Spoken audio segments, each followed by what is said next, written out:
Morning everyone. I've come up to Moria today and I have Jake with me, coordinator for the Hope Project. I just want to come up and just record a bit of this, what went on up here. The Moria fire was on the 9th of September. I mean, it was hell. I live on the other side here, and the winds that night was absolutely incredible. And they say the fire started in the unaccompanied space, and with the winds it just picked up and it just went crazy. I mean, it just came through here like hell. No one, as far as I know, was killed this night. I mean, we've lost people in the past, but this time, no.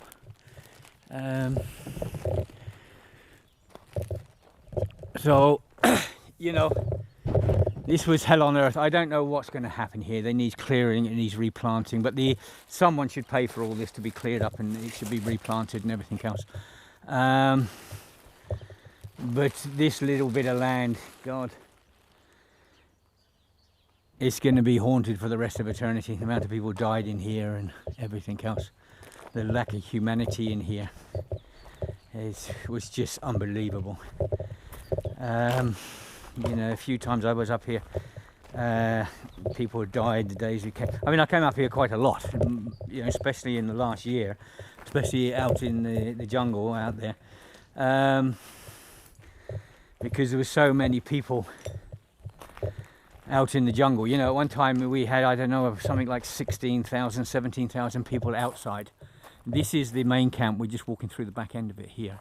So the main camp is not that big really, but the jungle was massive, you know, and right the way down through here, right the way up there, right the way up in the mountains there, round the other side. You'll see the other side in a minute.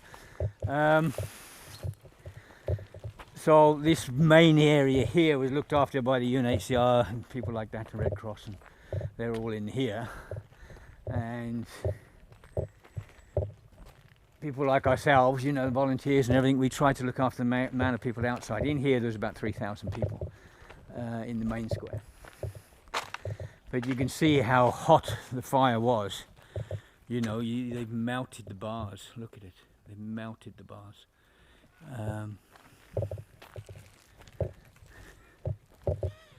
Look how the things have just melted like hell. It must have been horrendous in here.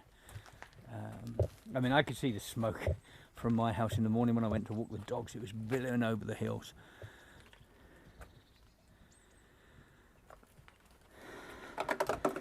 This place had to come to an end, but a dramatic end like this, God no. You know, it should have never existed, this place, not inside Europe.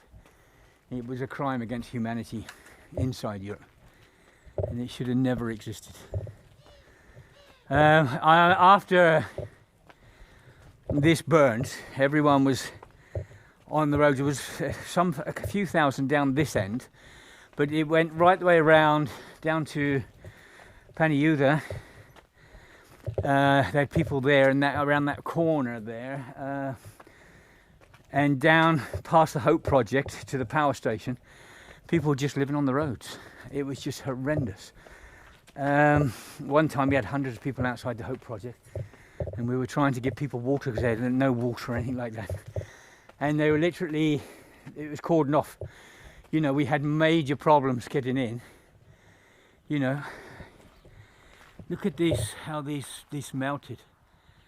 The heat must have been incredible. Look at it.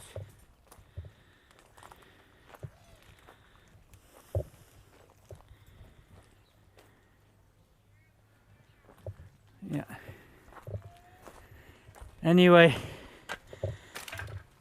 it was really bad. I mean, when they were living on the roads, and we got in every day because we had, well, except for one day they wouldn't let us in to feed the dogs because we have the dogs at the Hope Project, and sometimes we had to walk a long way because they wouldn't let us take a car into the cordon.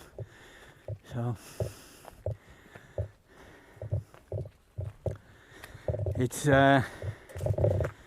anyway, then they decided to put the people in the firing range just down from the Hope Project, and on the beaches there. And I couldn't believe they made this decision. And I was told, I don't know if it's true, that costs 2.9 million to rent this land for 5 years, and they say they're only going to open it until Christmas. If that's true, it needs to be an investigation. You know, for 2.9 million, Jesus, can you imagine the amount of land you could rent on Lesbos? You know, you could rent a third of Lesbos for that sort of money. So, I don't know what went on there, but it doesn't smell right, does it? 2.9 million. And quite a bit of the land belonged to the military, I think, because of the firing range. Anyway, it's got two sides of its sea. They've actually got tents on the beaches.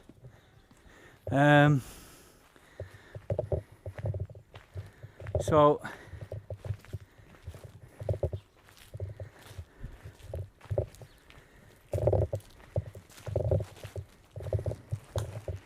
we'll go down through this way if we can get out the other end. I don't know. So I really,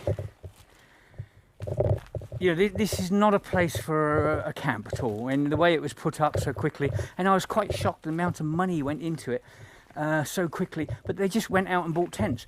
This winter just gone, I was up here giving people tents. They had nowhere to live, unaccompanied children and people like that. They had absolutely nowhere to live at all, and we're up here all the time, and we had found children under trees sleeping and everything else.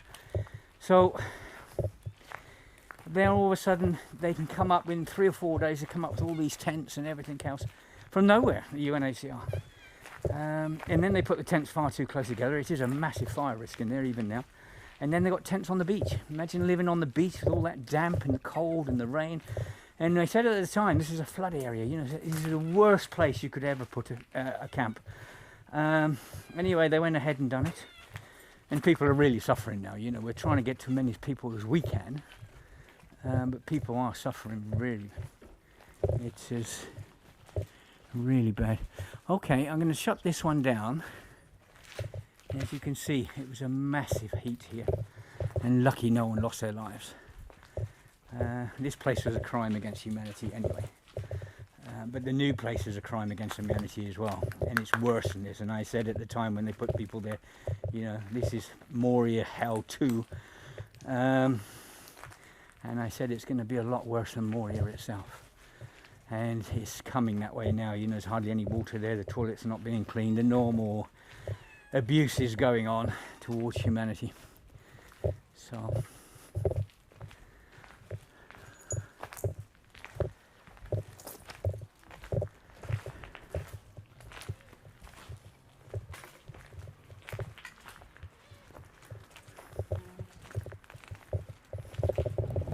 okay, I'm going to shut this one down. All the best, everyone. Bye.